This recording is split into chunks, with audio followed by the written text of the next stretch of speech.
Car Talk TV network right here on YouTube, man. Y'all already see Car Show Real over there, man. But I know y'all don't know this young man in the middle of the screen right here. Car Show, we got a good one today, man.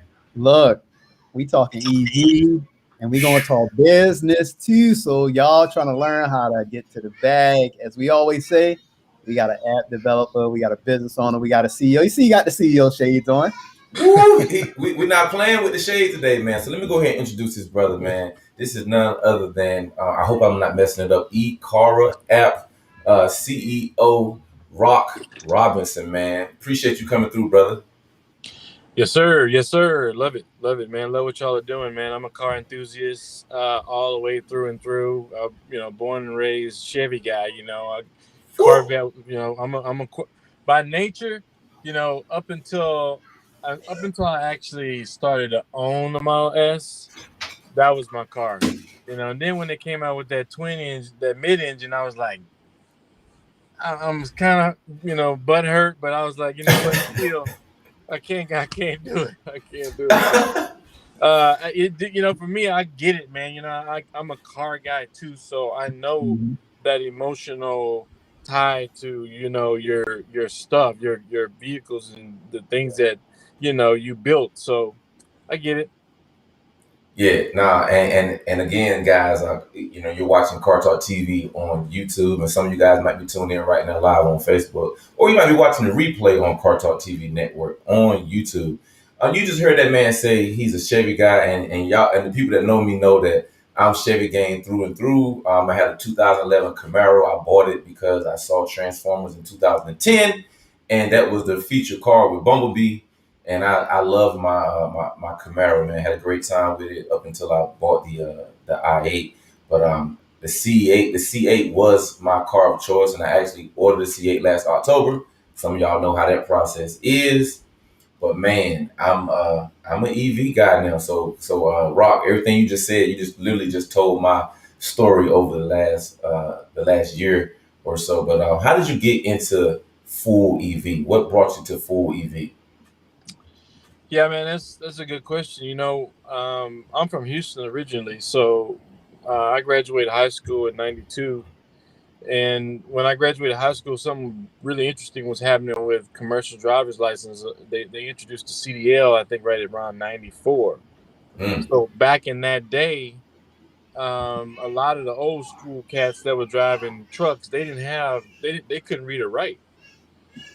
A lot of them really couldn't pass that CDL test. And so I Mm. had just got out of high school.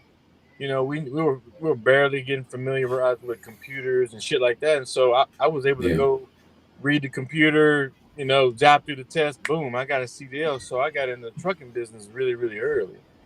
And I bought my first 18 wheeler somewhere around 22 years old, 21, 22, and just was out there making a lot of money, spending a lot of money on oil. And for 10 years, that was the thing. That was what I did. I spent millions on, products and, parts and just things. And so, through my course of maturing and growing up in business, and I went to work for Apple. I was in the car business. And when Mm. I left Apple, I was always, ideally thinking like, how can I use what I learned in a sense of understanding scale? How could I use that in some type of, business model? And my co-founder at the time, he was working on a project because he was working for Uber, and he had done about 6,000 rides at 5 Star. And it was like, damn, Oh how did you wow. do it? Yeah. So what happened was he had and this goes to show you it wasn't really about the car. He had a 2016 Volkswagen Passat. Mm-hmm. He did, and every time he picked somebody up, the car was immaculately clean. That was it. That was the only difference. And so he had this history of being this, super cool, super clean Uber guy.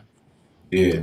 And he brought me this idea that was working with gasoline vehicles through dealership model, where we would go and basically take some of the demos that dealerships were carrying on their paper, and we would monetize those vehicles, and basically took that idea and called it, branded it as Ride Brand, and we did a pilot, and it was like it was going to make a lot of money. And a matter of fact, a lot of people doing it right now. They're taking that rideshare business model, and they're just cleaning it up, getting some nice cars. Like you got a Bentley. You're scraping the cream. That's all you're doing. You're scraping the cream.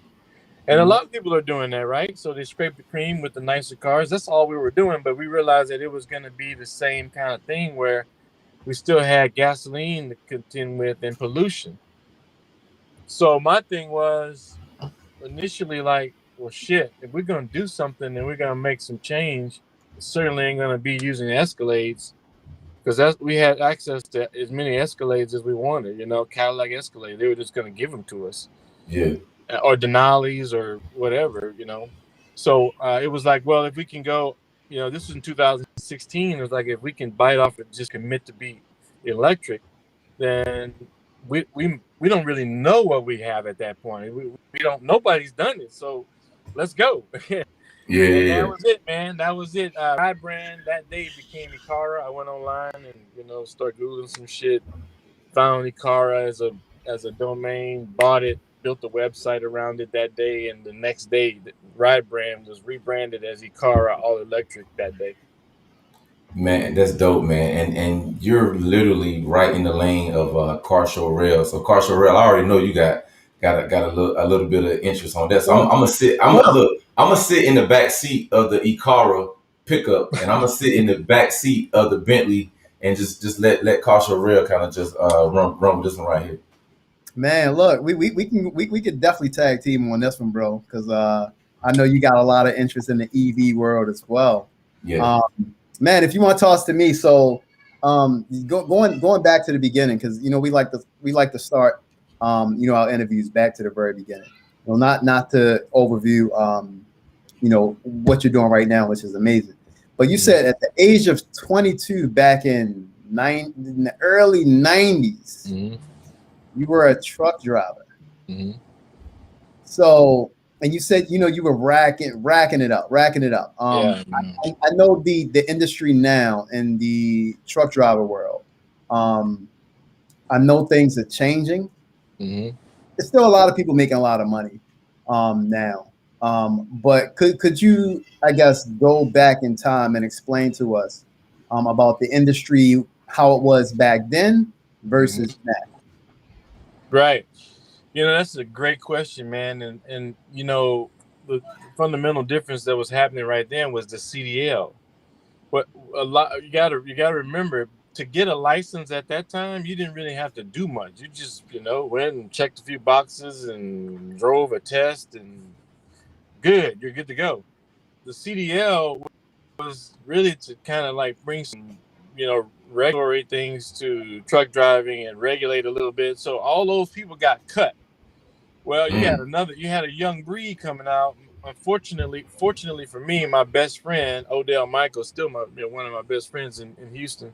His dad, Odell Michael Sr., had a trucking company, and he lived right across the street from me. So for me, like, that was a part of my life. We grew up that way. When I skipped prom to go hang out. We were driving trucks. It's just like, wow. So it was like I was driving 18 wheelers before I even had a license. So when for me, it was only about like go out and read and take the test. You already know how to drive.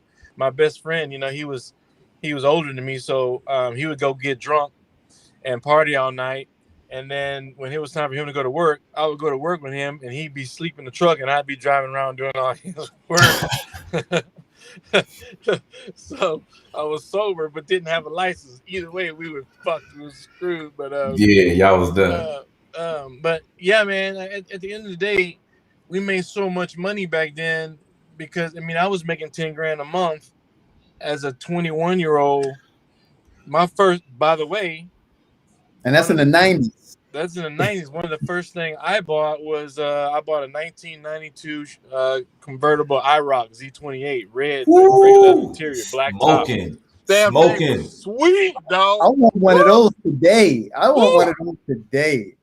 Shout out to Swift Boy, man. Swift Boy got a clean one. I wish I still had that car. Yeah. wish I still had that car. It was a '92 red. You know I'm talking about, gray leather with Yeah, of all course. original with the Yeah. black top. Love that car. I was spending probably $1,100 a month on insurance. It was insane. Yeah. Yeah. Wow. I mean, obviously you gotta spend the money to to make the money. You did it for how long, and what made you transition out of it? That's a good question. Yeah, I did. I was in the trucking business for about 10 years. Really, the thing that I transitioned out, it was kind of right before 9/11, right? So diesel prices were getting, when I first started, diesel was 97 cents a gallon. Man. Cheap. Mm. We were making a lot of money, man. When diesel got over $2 a gallon, I was like, why are people still doing this? This is crazy. You're like, I'm making not getting money. And Yeah. then, it kind of, inflation, whatever, kind of balanced out. But for me, the margins were, I'm a margin guy. It wasn't enough margins, really. It was like, I'm working really hard. I ain't taking home the big checks like I was. Let's find something else. And I just went into different business. I went into party rental business and bought some franchises in party rental business at that time Oh wow. No, in that's Atlanta. It was cool in Atlanta. man, that's crazy, man. I just love to see how we're kind of painting a picture here, man. You're already showing people that you don't have to stay in one lane your entire life, and a lot of times we get stuck into nothing wrong with 9 to 5. I done it. I did it in the military. I did it post military. Nothing wrong with 9 to 5, but as a young man, it seems like you were able to make that switch, make that adjustment. Where does that come from? Is that something you might have learned from a parent, a mentor? What allowed you or to be able to make those switches so early? Yeah, man. I think it's just learning, trial and error, man, through business. I just think you just can't be afraid to shift and pivot. I Mhm. did it with the party rental business. When in Atlanta, the same thing. When Atlanta, I started that party rental business right when Google AdWords popped off. Right, I was paying um, less than 3 cents a click. Right, You was killing it. insane. Just I was following the market. Insane. It was 3 cents a click. We start throwing ads out there, and I dominated South Atlanta with the advertising with party rentals, and we made the first year of that, in the first summer, we made 300 grand. It was. Wow. But then when I moved to Texas, I left Atlanta, moved back to Dallas, and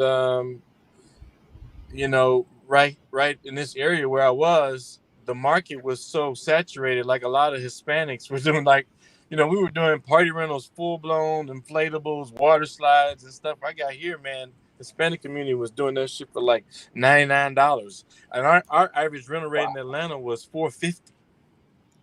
Right. So that kind of shift. That was a big shift right there. Yeah. Yeah, so I'm like, I'm doing all this work, and I'm like 199, 299 stuff. Nah, bro, y'all can have this. What's next? Like, let's go. Yeah. Yeah. Yeah.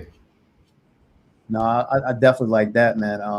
The ability to pivot. Me and my partner, Jay Hall, we always talk about that, man. Not being tied to a business, not being, because as entrepreneurs, you breed it, you like raise it like your baby, and sometimes you don't want to let it go. And in Right. cases like what you said, it makes no sense. It's like you're just putting money into the business to keep it alive and not really generating profits. And business is about profits, future profits. What you think you can maybe sell the business 10 years down the line. And if you go from a market to 450 to 100, $150, you're like, man, that's a complete big one, 360 type, 180 type, scenario as far as a change, man. So definitely kudos to the ability to pivot. A lot of people, man, they just get hung up and they just get swallowed, man. And this is pretty much great. What did you do after the party rentals? Did you go into the car rental business right after that, or? Yeah, no, I went to the car business. Okay. I had been you know, since early days, I always been buying and selling cars. That's why I'm excited about what y'all doing. You know, I had a man, I had a lot of cars. The second car I bought was a 1985 short wheelbase Chevy pickup. It came with a 305 in it. Took it out and put a 350 in it, and it was slammed to the ground. Candy brown with peanut butter guts. Like, sold that and bought a Caprice, and like I was always buying and selling cars. So when I got out of that whole party rental business, they were doing that whole cash for clunkers. I don't know if y'all remember that, when the government was Yes. taking that all those vehicles and just shredding them and making bullets. But what happened was there was another interesting phenomenon happened right there in used quality vehicles like Honda Accords, that's kind of stuff. It was a straight up shortage. So um, we accidentally found out my neighbor had a '02 Honda Accord sitting Hmm. around, and he said, "I'm gonna give it away." I was like, "I'll buy it from you." I gave him $500. He said the transmission didn't work. I bought the car. He didn't have no transmission fluid in it. Nah. You know, I put transmission fluid in it. This is no shit. I put transmission fluid in it, cleaned the car up, put it on Craigslist. But my phone rang 10 times an hour for 10 hours straight. Wow. I didn't Wow. answer the phone when they started ringing like that. I didn't answer the phone. I'm like, wait, hold on. Let me just. Obviously, my price too low. That's the first thing I said. Yeah, yeah, yeah, Like, yeah. my price too low. So before I answered the phone, I'm going back and readjusting my price. So I kept going up on the price. Phone step kept ringing. End up sold the car, made like $3,000. I was like, damn, I'm gonna go find me another one.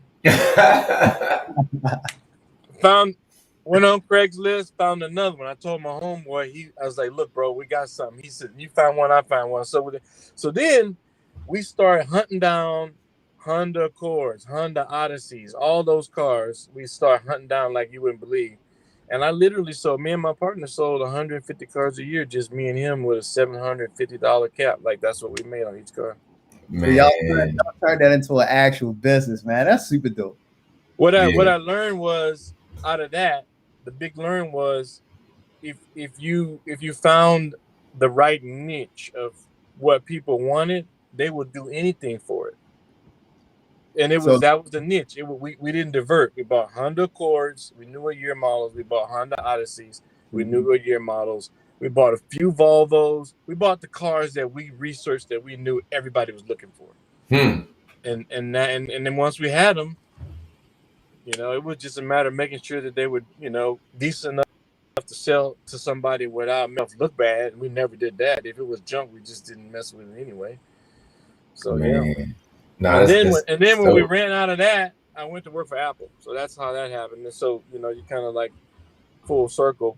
yeah, yeah. Look, we giving you the opportunity to tell that story, man. That's what Car Talk TV is about. So we went from the beginning, the truck drivers. Now we into Apple, and we going to get into the app development.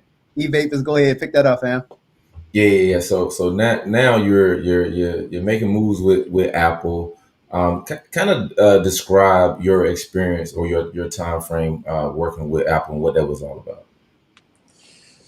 Yeah, man, that's interesting. Interesting time, man. My first day at Apple was really around the launch of the iPhone 6. My first, Mm. it was like, I think it was like the first day they launched the iPhone 6. Now, mind you, when they launched the iPhone 6, Apple made 600 and something $1,000 a minute for about 90 days straight. That's when Apple just went. The launch of iPhone 6 changed my perception of technology, because at that point, when I saw how many people all over the world, it was like when I saw how many people all over the world were attaching themselves to smart devices, I knew then that that's a wrap. Like, if you could find a way to connect to people through this damn thing right here, right, that has value, then you can create enterprise wealth. And when I say enterprise wealth, I'm not talking about like the business that I told you about that was the rye brand. That was a cash business that we would have made a lot of money. I'm not talking about that. I'm talking about enterprise wealth. I'm talking about enough money where you can leave, you know what I mean? Yeah, Bezos money. We're yeah. thinking like, how do I get to that? Billions, Mm. That yeah, hundreds of millions, billions. Yeah. yeah. So with that, with that being in mind, is that how you came up with, uh, the ride share using Teslas or EV cars? Well, yeah. So we knew that if we committed to being all electric, that because there was no one doing it, the upside was whatever we did, it was a win. Mm. Doesn't matter what if we decided we were just gonna get a bunch of Teslas and move around the city, it's a win. Nobody did it before, so it was like everything was a win. Every milestone was a when we launched the first day of our app, it was like holy shit, we're the first really rideshare platform that we own. We own. We don't. We're not leasing anything or buying software. We own this IP. Like, holy wow. Okay, cool. We got our first B2B client. A Fortune 500 company that said, "Yeah, move our people and use those Teslas and give us that emissions data." It was like, oh, damn, wow, that's a win. So, yeah, man, it was like we knew that everything was gonna be a win. Man, come on, man. I love that. And this is gonna be a perfect segue. We have another guest that I reached out to be a part of this conversation. And this next guest, he started his own high voltage performance racing team. Okay, love it. So and he he has already purchased the Tesla Model S Plaid that should be hitting his garage here real soon. So he goes on Instagram. He goes by EV Smoke. So let's bring in my brother EV Smoke. What's going on, brother? What's going on? How y'all doing? Can y'all hear me well first off? Yes, Yes, sir. sir. EV Yeah, yeah, smoke. yeah. Good deal. I How feel y'all like doing? I feel like I'm partially qualified to be in this conversation since I just purchased my Tesla, June 4th, and I'm looking at two entrepreneurs that are in the forefront of the EV world. And I'm gonna tell you the magical part: they both look like me. Yeah, man. That really is inspiring to me, and I want to share you guys. This can't be the last time we had this conversation. We're gonna have a more in-depth conversation later down the road. But just to add EV smoking real quick, tell us what is high voltage and performance racing team. So, how y'all doing once again, fellas and everyone? So, basically, what it is, I I always liked the race. I always loved racing ever since I was little and so on. But racing is not cheap, and things happen, break, etc. But as the times are changing now. Electric vehicles is the way of life. That is the future. So I've been, doing things, and I always been in the cars. We can go on that story another time. I've been doing the car thing since I was 16, 17 years old. I can, old school things, everything. But basically, make a long story short here, I just found, looked out something I wanted to invest in, and what I have a passion for, and this is the electric vehicles. And Tesla, is doing this thing right now, and it's only getting better. So I wanted to start invest in this legal company, legit, everything the right way, legal team, paperwork, LLC, trademark, all the good stuff. Like, I spent a lot of money in it because it's going to go somewhere, and I just wanted to let people know that we can do it too. And you know what I mean by we, that look like us, because it's always, I go to these meetups with the Tesla, there's other people that it's like maybe like one or two of us there, and things, they just feel that we can't do it, and this is not for us, or we're just not into it heavily. But I'm building a race team, a couple guys that's been doing the thing for a while. They kind of behind the scenes because of NDAs and things like that, which I got respect. But we finna make a name for it, and I just it's gonna open up doors for other opportunities that's gonna launch out. And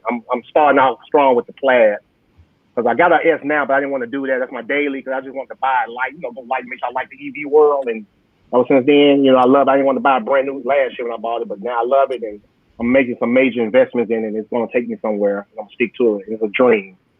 And I'm showing, I want to show that, especially like the youth, they can do it too. Especially they can get an early start. And I want to educate them and show them that they can do it too. Man, and motivate. So look, so right here on the screen, y'all watching Car Talk TV network on YouTube, man. It's your main man, E Vapors, and y'all see Carl Sherrill. And we have with us two entrepreneurs, man, in the EV world. Now, y'all know there weren't EVs out 20 years ago, so they got backgrounds with Chevy and all the regular cars. These are car guys, but we're just talking about what they got going on right now. And I wanted to move on to the Model S, Rock, if you don't mind talking about why you purchased the Model S and your experience with the Model S. First off, man, thank you for what you're doing with that race team. And not only can we do it too, we can do it better.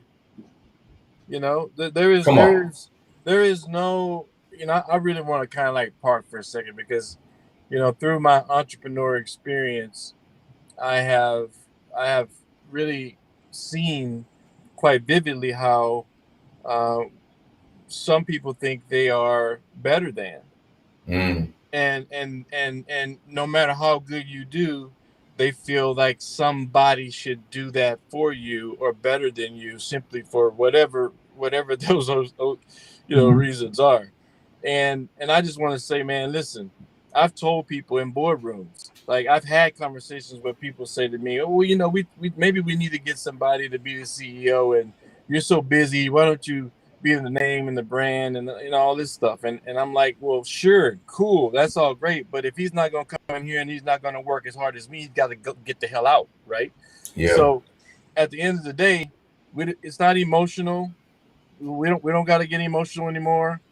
We just got to work hard, right? Go do what we love, and that's it. That's going to take us to where we ultimately want to go. But back to the. But thank you, bro, man, and I can't wait to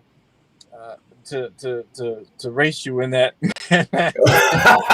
Oh, here we go! It's a call out. It's the first EV call out. Here we go.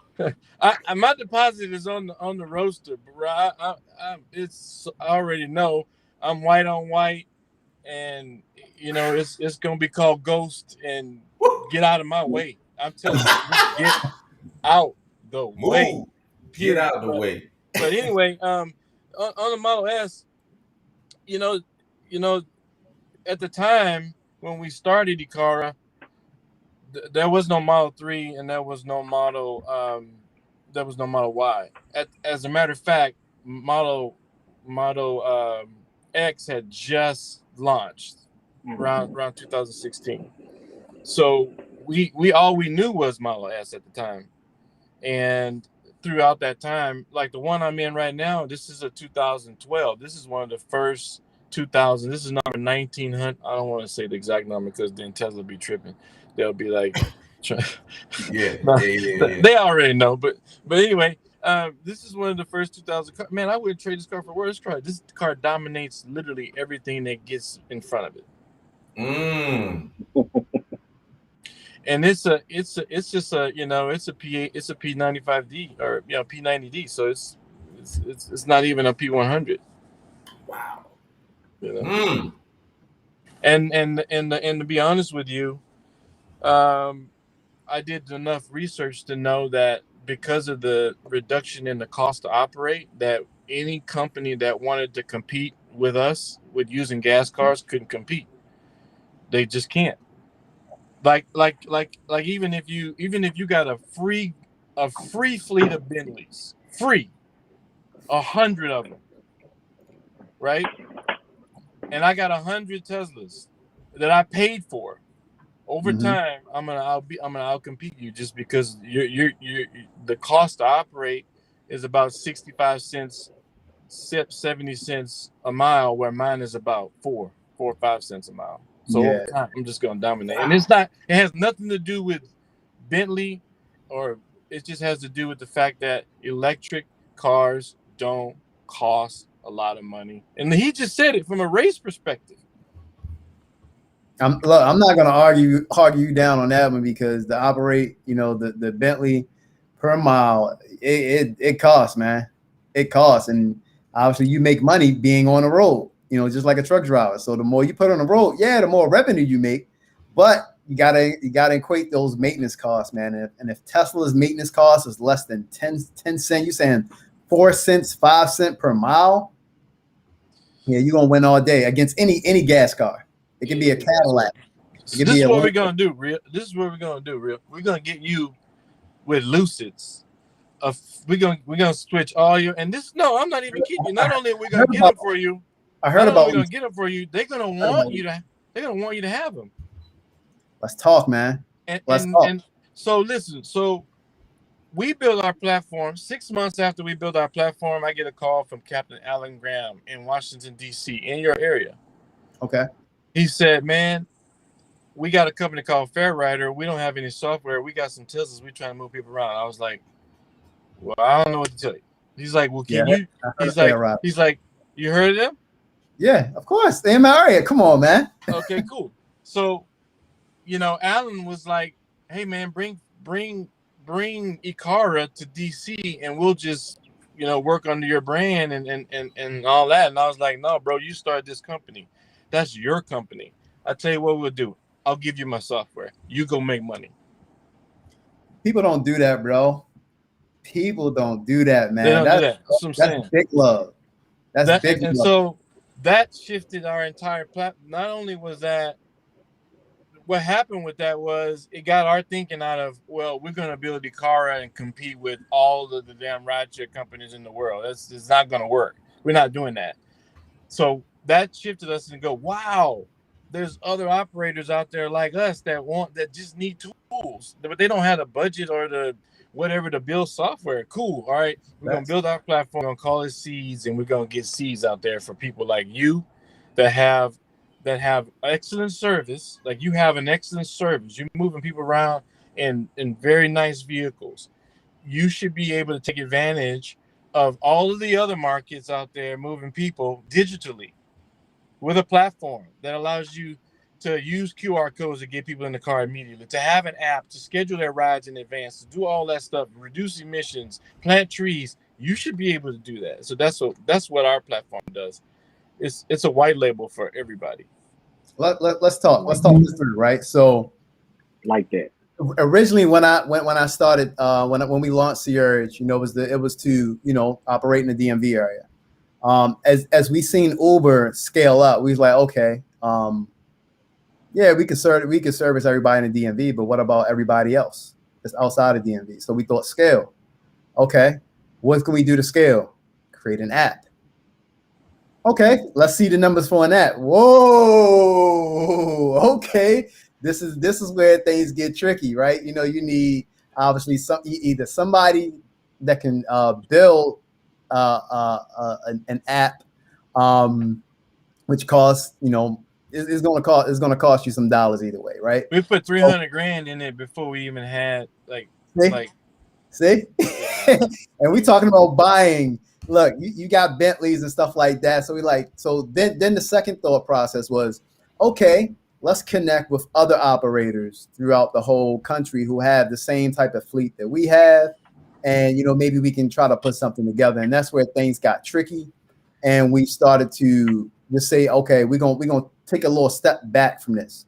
But to fast forward to the conversation that we're having right now, that always plays in our back of our head. Like, in order to scale a business, you got to have a broad range, or be very deep, into your business model. So after 7 years, we felt like, okay, we got a good foundation, but in order to scale, we need bigger reach. So it would either have to be something like an app. So you're telling me that you have a software, and let's take EV out of it, right? Because I may switch over to EV. I probably will, because the whole world is going to eventually be EV, right? Yeah. So I can come to you and say, hey, I like your software. Would your software mold into what I'm doing for the DMV? Do I buy that from you? Do I lease it from you? Or is this something where, hey, look, I'm trying to do this thing worldwide, almost sort of like an Uber. Like, are you able to do that as well? Or are you able to do either or? Are you able to do both? Let me know a little bit about that, because you got my interest, man. Oh yeah, Yeah. me too. No, very cool. No, so our company, we have two products. One is a transportation as a service. eCARRA is a transportation as a service. We go and we provide transportation as a service to companies like Amazon, or right now we're getting ready to go into a local airport. We do that as a brand. We manage the drivers, we manage the cars, we manage the reservations, we manage the experiences. We plant a tree every time somebody gets in the car. That's our that's our business. That's our business model that we can plant and do wherever we want, put it anywhere we want. I'm actually planning to go to San Francisco to launch in San Francisco Q2 of 2022. So that will be CARTALKTV in San Francisco, and then we'll probably end up going somewhere down into Houston, or even now into Atlanta. So North that's Carolina. that. The second product we have is more of like a software as a service for other operators. So you can do exactly what I just described for yourself, and you just pay for the software. So, Yeah. and that's that. And you bring up Uber, and I think people got to fundamentally understand that Uber is not, and will ever be able to compete with the microfleet. What you're doing right now, scraping off the cream, bro, they cannot do that. Their business model is set up not to do that. Yeah, it's Uber's completely business model is to have transportation like running water. That's what their business. That's not our business model. Our model is to reduce emissions and accelerate the utilization of electric cars.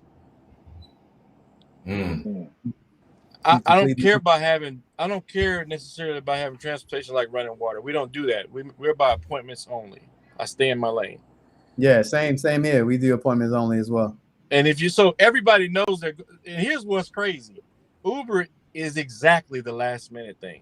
Like Yeah. everybody knows where they're going. Even when you go to the club and you just drunk, you still know what your threshold is. Like, I'm a 10:30 dude, or I'm a 2 a.m. kind of dude, or I'm a, you know what I mean? I'm a 5 a.m. kind of dude. Everybody knows, unless you just, get too far off. But Yeah.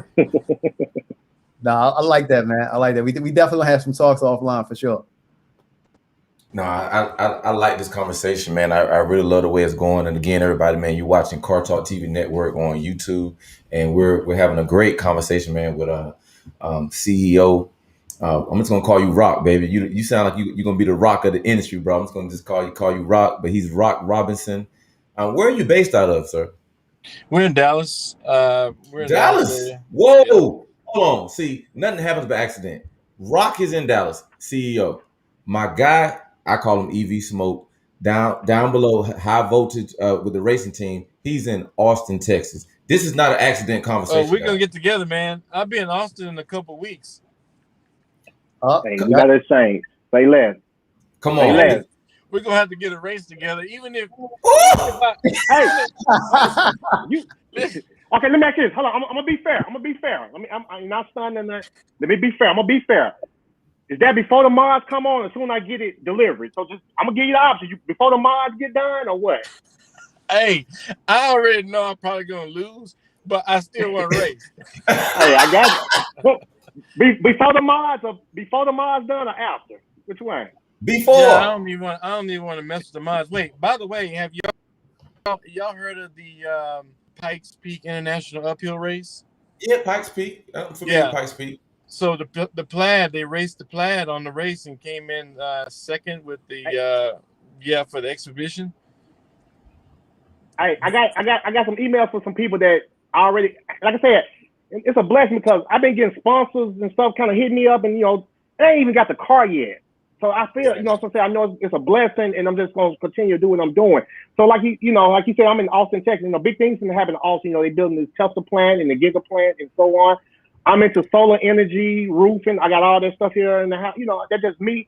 I'm just trying to educate our people about the future. When they get educated, because I was the same way. I didn't know too much about it. I hear about it, but then once you get into it, it really makes sense. You see what I'm saying? But with my team, my company that I'm building this to. For once, I want to go self-employed. I work for a good company. Don't get me wrong, but I'm saving and stacking and invest. I want to invest because, believe it or not, I got a semi truck on order too. I'm not even a truck driver. I just want to invest in to get it out there to, to start, building fleets on that as well. Because I got a vision of this. And it's just an investment. I want to show our people they can do it too. Another thing too, I want to be able to be blessed to put some of our people in place where they can have a nice job, but also they can build on their own and grow and grow. Because we don't get that opportunity a lot. You just got to take that. I just want to be that type of guy to set the record and show them that you can do this too. And I want to be able to put you up there because I feel it's going to be a blessing to me. The more people I bless, the more blessings come to me. Right. And a passion for what I love doing. We're in the same vibe, man. I mean, again, that's eCARRA. The SaaS model is for people to build their own business, man. It's to show that we did it, you can do it, and we're gonna make it really easy. I have talked to probably in the last year, maybe 5 groups that have over $500 million. And what these groups are doing is basically leasing out electric vehicles to fleets so that they can go and make money. And they're going to lease these vehicles for 20 years and then they're recycling. Yeah. There you go. And like you said, you forgot to mention earlier when you were talking about the electric vehicles, like with the Tesla I've been on, I own a 13 P85 Plus. That was a limited run that they did before they went to all-wheel drive. It was a rear-wheel drive. So I'm going to keep that car because there's just something about it because, like you say, you only have to replace the brakes. You only have to replace the brakes on that car if you stick to regen braking. Like I try to tell people that one pedal driving is X. And once you get the use of how to stop in your distance, it's very rare that you have to touch your brakes. So what that means is you wouldn't have to change brakes on that thing for years to come. No oil change. Only thing every now and then, every 3-4 years, you may want to change the cabin filters and things like that. I got a Mercedes currently now. I'm about to get rid of it, a Mercedes wagon, and I remember I used to, with my commute to work, I used to put $53 because I only can run 93 in that car. $53 every 3 days of gas.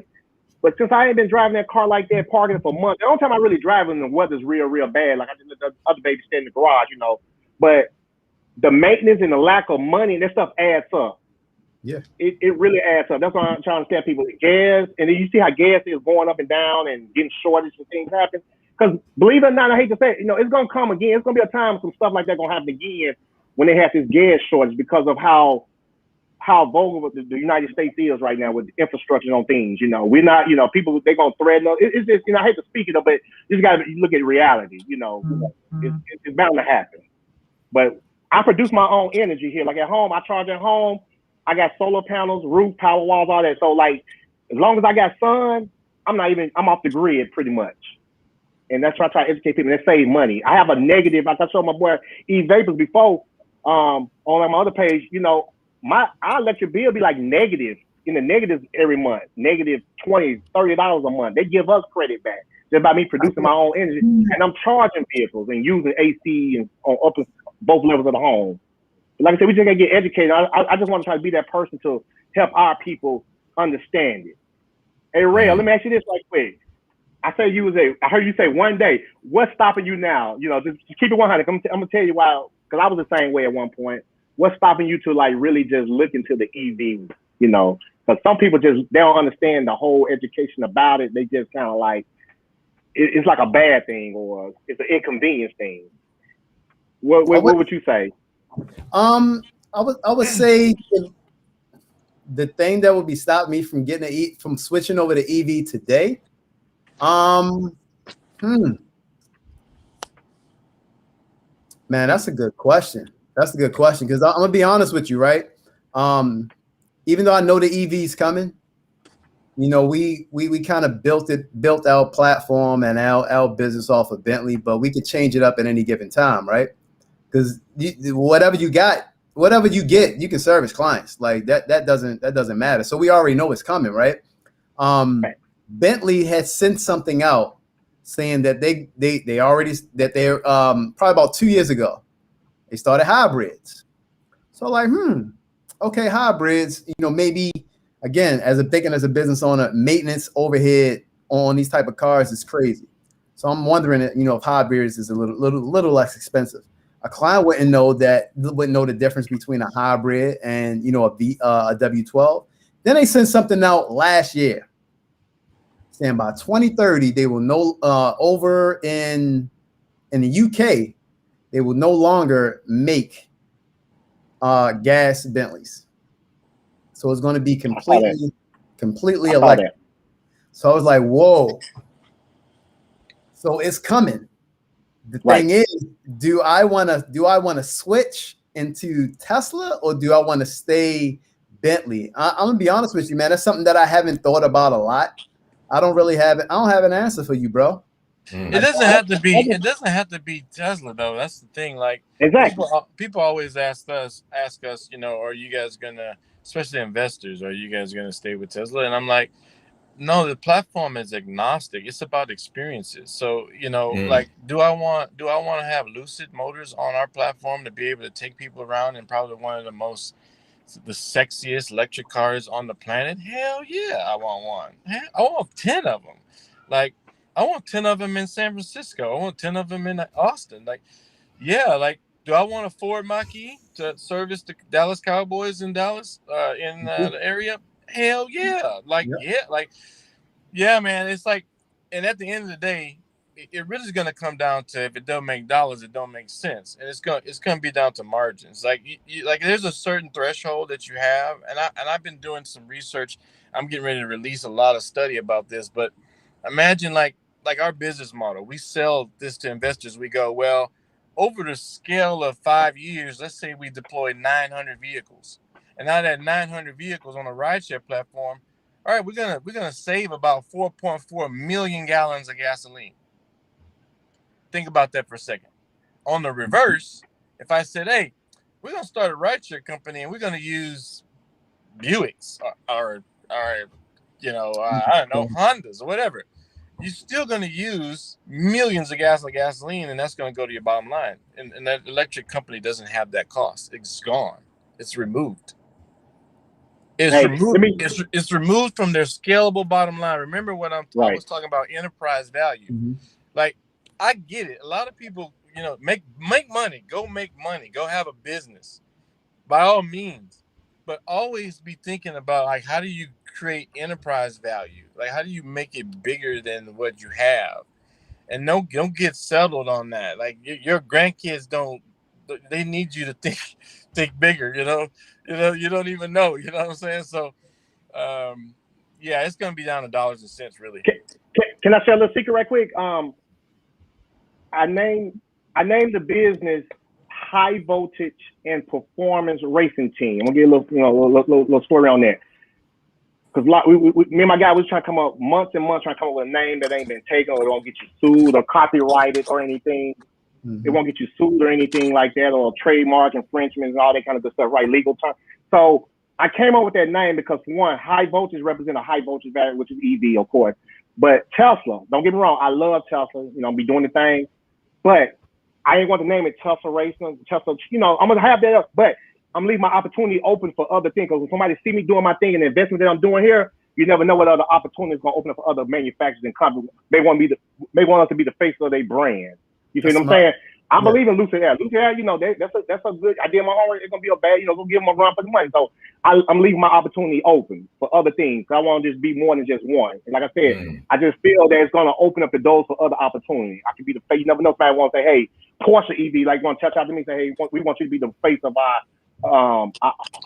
our EV brand or racing team. You see what I'm saying? So I leave it open. So that's why I'm like I said, I love the Tesla, but I'm not just gonna be stuck to it. You see what I'm saying? But they are the one right now innovating the game right now. But it's gonna help me get where I need to go and get it built up. You can take all the parts out of it. Have y'all seen Salvage to Savage? Oh yeah, the C10. Yeah, man. In Florida. I tell you, my first truck was an 85 short bed. Man, that I can't. I'm just drooling. Like, I'm just like, oh gosh, I don't even know what it's gonna look like by the end. But I'm ready to put a price tag on that thing right now. Like, I just want to do some money. Like, can I have it, please? Hey, well, I tell you what. I spoke to him and he agreed to do an interview on our show. So he's gonna be on our show here real soon. Add me tell the truth. There's a special announcement up there. Tell the truth. You tag me in on that. I think I was at work. I stopped work. I looked into it. I said, man, thank you for putting me on these guys. Because these guys, they made my day. The stuff that they doing out there. I'm going to go out there. I'm going to visit out there. They out there in Florida. I told him, I said, thanks for tagging me in them. Because them the kind of people, man, them guys, I can, we can work on some stuff together. Them boys are bad. So check that. They are bad.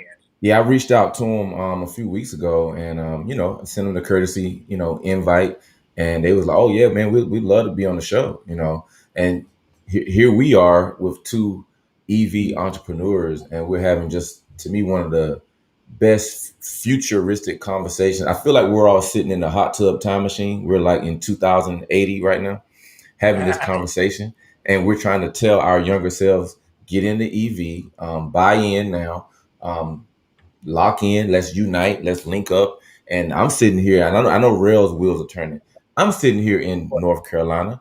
I said, okay, how can the entrepreneur in me, because I got nothing but time, I'm a stay-at-home dad, how can I be a part of what these two entrepreneurs are doing in the EV world? I'm open game for using my talents and abilities to push the narrative or push the business or be a part of what you guys are doing. So we definitely got to have an offline conversation of, what can I do to get involved with Real, y'all already got a business, man. Y'all don't even need, you don't need to, it ain't even about like selling all your Bentleys and buying electric. Just buy your Tesla, buy one. Get one and you'll self-cannibalize yourself. My wife wants one. My daughter wants one too. Just know what I'm saying though. From a business perspective, you're going to self-cannibalize yourself. Because that Tesla, the one that you buy is the cost, everything's gonna change, and you're gonna want to how do I balance my sheets out? How do I balance my sheets out? That part. So you'll self-count. If you get one and put it in the rotation, use it, it's gonna be great. You're gonna have great feedback. You're gonna the experience is gonna be great. People are gonna be like, yeah, you go, my boy. Bentleys are cool. I'm not dissing that. And keep that business, but I'm saying there's nothing wrong with adding on to what you got. You got it.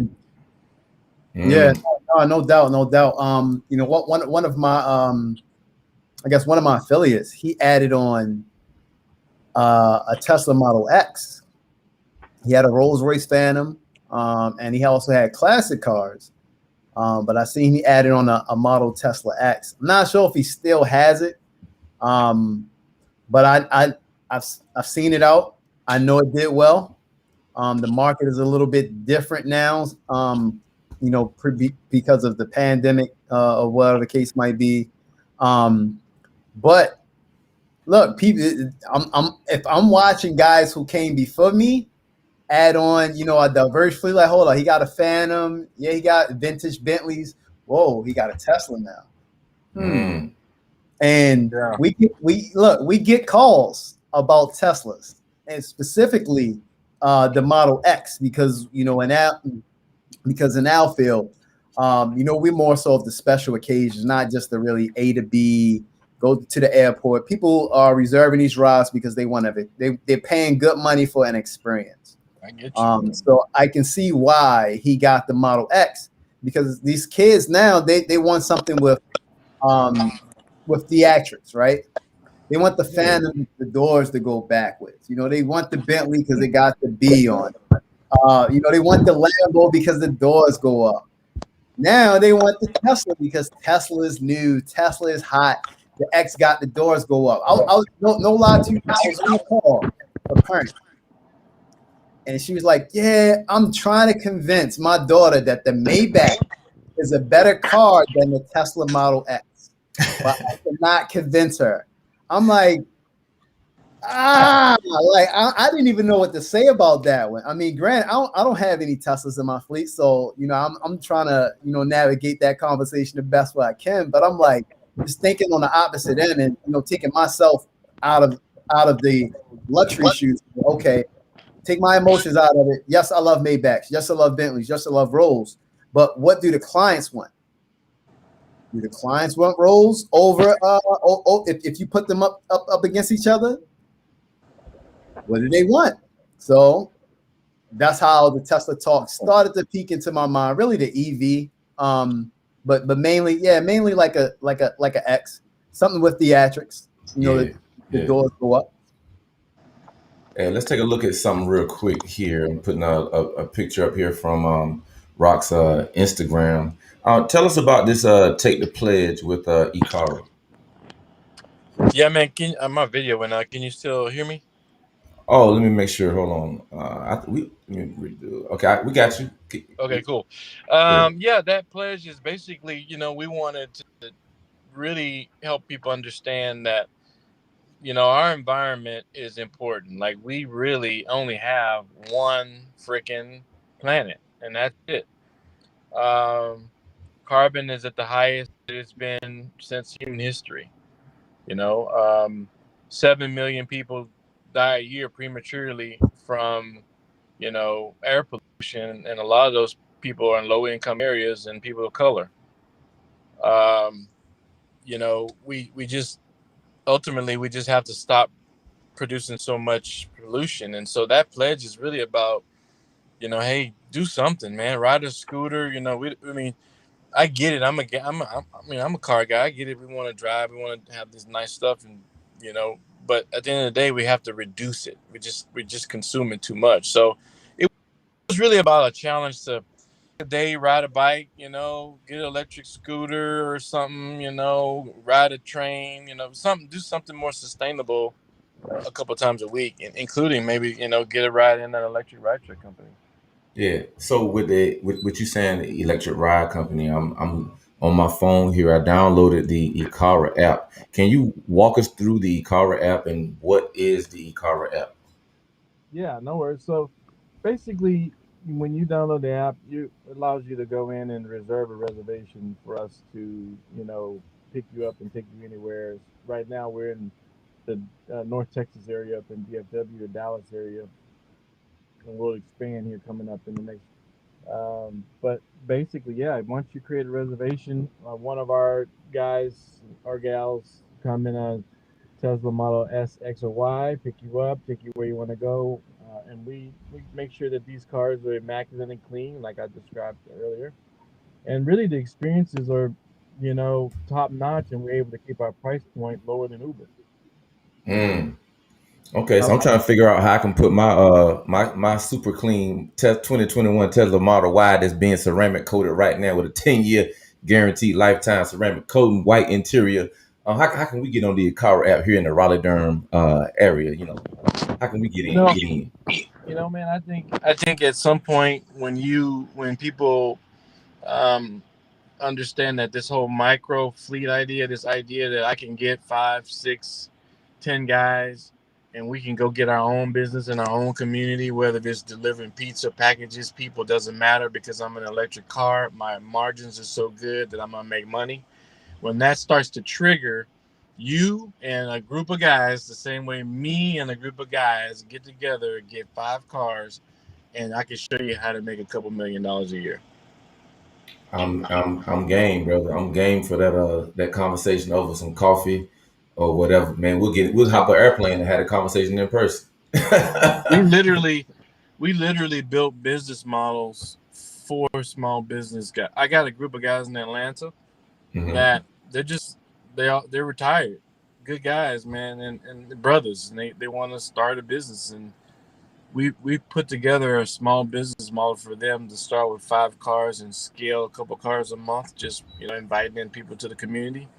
Those guys are gonna make easily a couple $1,000,000 a year, and that's Hey, working 5 days a week. That's not even working on the weekends. That's not even working a lot. And I'll tell you why.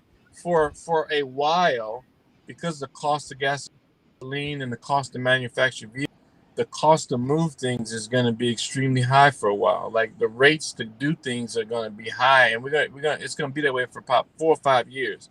So for 4 or 5 years, we got a sweet spot to go get the bag. The cost is going to be astronomical. Like, we got about 4 years where our margins are going to be so high. Like I'm getting ready to go in San Francisco right now, bro. Black car in San Francisco, like 350 a mile. I mean, not black car, like regular Uber X, like regular. You don't know what you get kind of Uber, 350 a mile. oh That's no. black car prices here.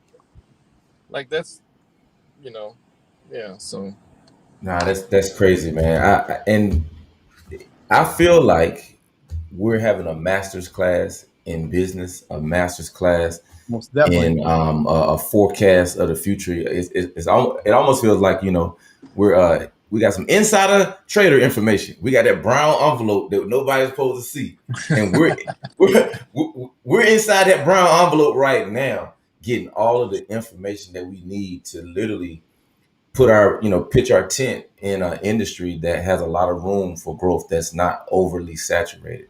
What would you say? And you kind of spoke on it already. What would you say to that person that's sitting at home, like me, retired, and is looking for a business model, man? What would you say as far as what you're doing? yeah, it's people enjoy business and like to drive and like cars.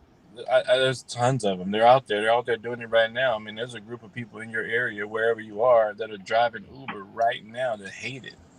That are good people. And they take care of their stuff. They're the cream of the crop. And unfortunately, they have to deal with that whole environment of whatever the platform they're on, because the platform is judging them, not their work. Mm. eCARRA, we don't even do that. Like if a driver goes and screws up, it's not a reflection of the driver, it's a reflection of eCARRA. Like that's our responsibility to make sure that the drivers are respectful and to have a good culture, a good company culture. Like that's our job. Yeah. Uber and Lyft, they don't do that. The fundamental thing that's broken about them is that they cannot control what happens in the car, and everybody knows it. Their business model is built that way. And as long as you can't control what happens in the car, you can't have consistency. There's just no way. I totally agree with that. I've had a great Uber experience, and I've had an Uber experience like they just picked up their dog or something, and I'm sitting in the back seat. What I love about Chick-fil-A, I'll go into a Chick-fil-A here locally. I'll go into a Chick-fil-A 1,000 miles away, and it was literally the exact same experience. So I'm always looking for that Chick-fil-A model when it comes to business, and I'll be a repeat customer. And it sounds like eCARRA has the customer experience first in mind, and will duplicate that as eCARRA continues to grow. Would that be accurate, Rock? Absolutely, absolutely. It's all about the customer. Like for us, it's we know that once we get somebody in our car, it's a wrap. It's just a wrap. Like and then from there, it's like, well, how do you manage not being able to take care of everybody at the same time and scale? So there's another whole story about how to scale Black founded businesses that I'd love to go through, because it ain't easy. And it's, you raising money and you asking for millions of dollars and, all this stuff. And, so quite complex, to be honest. But Yeah. No. but yeah, no, it can be done. It's we kind of paved through canoeing through the woods, as I call it. But now, I mean, when we first started, it was like, well, where are you gonna get a Tesla? Now I got, like I told you, I got 5 groups that's willing to. They'll send you a document right now with 20 vehicles and how much it's gonna cost to get in them today. Kasha Red, did you hear that? I heard it. Fleet services, man. Yeah. Hello, fellas. Hey, fellas. Hey, we definitely got to finish up. Because it's a short notice, I gotta go feed the family, man. I don't want to be in the doghouse. So the last minute, my man hit me up on last minute. We definitely gotta touch out just as well. So hey, like I say, we're gonna finish this again. We definitely gotta do this again, and just check me out. It's EV Smoke, all my social media, Facebook, everything. EV Smoke ATX, represent Austin, Texas. So check me out, man. It's gonna be something big. And I want to say one more thing. Hey, Rev, somebody told me that, like, I used to be a diehard BlackBerry fan. You remember those BlackBerry? You couldn't tell me nothing about BlackBerry, right? But you see what happened with BlackBerry versus iPhone and Android, right? So you gotta, things kind of change as they go. So that makes sense. So of course, look. If it don't make dollars, it don't make sense. So I follow the money trail, So I'm in a situation where, I can really go either way. The overhead has been less than what it's ever been. We don't have any car payments on the vehicles.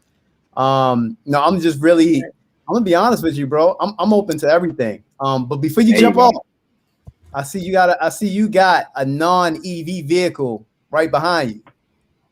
Right. Come on, right here. Yeah. Look, I'm an Aston Martin lover. Look, I love Aston Martin. So, are you a Aston lover? That's all I want to know. Not really. This my computer loan. This my motivation wall. Like everything I got, pretty much. This is why I go ahead and think about trying to make business move. But this kind of like motivates me. I want to be able to just buy it or do whatever. But this like I had this paint. Somebody gave me this paint years ago. It's like kind of special because they knew I was always into cars and things. But the nice house and everything, it's just like a motivation thing. Everything on the wall, pretty much. It's like I come in here and think and make business moves. Like I said, Elon's a smart guy. Nikola Tesla, if you don't know about him, research about him. The black $100 bill, represent black money in a way. It's just I got different things all over, man. It's just motivation, though. Got it. Look. I still got a gas vehicle as of now, though, but I'm about to get out of it. I'm finna sell it, and I'm going official EV. But like I said, I'm still a gas. I still drive. Don't get me wrong, but. But no, man, it's just motivation though, man. Motivation wall. I thought you was an Aston guy, man. I just had to ask. Well, it got Lamborghinis on here, Bentleys, a Rolls Royce and everything in the nice house. It's like I say, somebody gave it to me. It's just a motivation. I come here and think, try to make business. I look at the wall every now and then, try to, focus on what I want to, We appreciate you tapping in, man. We thank you. Thanks. Look forward to win on the future as well. Definitely. Sure. Hey, we definitely got to do this again, and we got to exchange numbers there with my guy there. We definitely got to do it. But like I said, I'm gonna get with you before we do the mods, okay? I'm gonna be fair. I come out the Ennis out there. How far you from Ennis track? How far you from Ennis, Texas? Audio. Yeah, you might be connected to Bluetooth or something. We can't hear you. Yeah. We'll let them get connected. But what I'm gonna do is I'm gonna create a Instagram group, and we'll all drop our cell phone numbers in there and contact info and everything like that. So So we appreciate your high voltage and performance EV racing coming through, man. We'll definitely do it again. Appreciate you having. Thanks for having me, fellas. Y'all be good. Be blessed. Everyone be blessed. For sure. Salute. All right. So I think you might have to go out and come back in real quick. And we about to close it out anyway here in a second, man. But matter of fact, we're already at the hour mark. So what we can do, we can kind of go ahead and wrap the show up, man, and then we'll create that group. That way we can have that inside conversation. The conversation was so good, man. It knocked the doggone sound out of Rock phone. That's how good the conversation. That's how much electric current has been going through this right here. But yeah, hey, we can't do the random if we don't have the audio though. You know what I'm saying? Oh, he had the audio. Gotcha. Yeah. We can't hear the audio. Yeah. So we're just gonna go ahead and end the show now, man. So ladies and gentlemen, man, y'all been watching CARTALK TV, man, on CARTALK TV Network. And today we had special guest, CEO Rock Robinson of the eCARRA app, man. He's changing the future. EV is the future. And we have my brother from High Voltage and Performance EV Racing on as well, man. So there's more to come. Y'all stay tuned. Y'all stay locked in. It's your main man, the Vapors, Car Show Rail, and Rock Robinson of eCARRA app. And we salute y'all. Peace.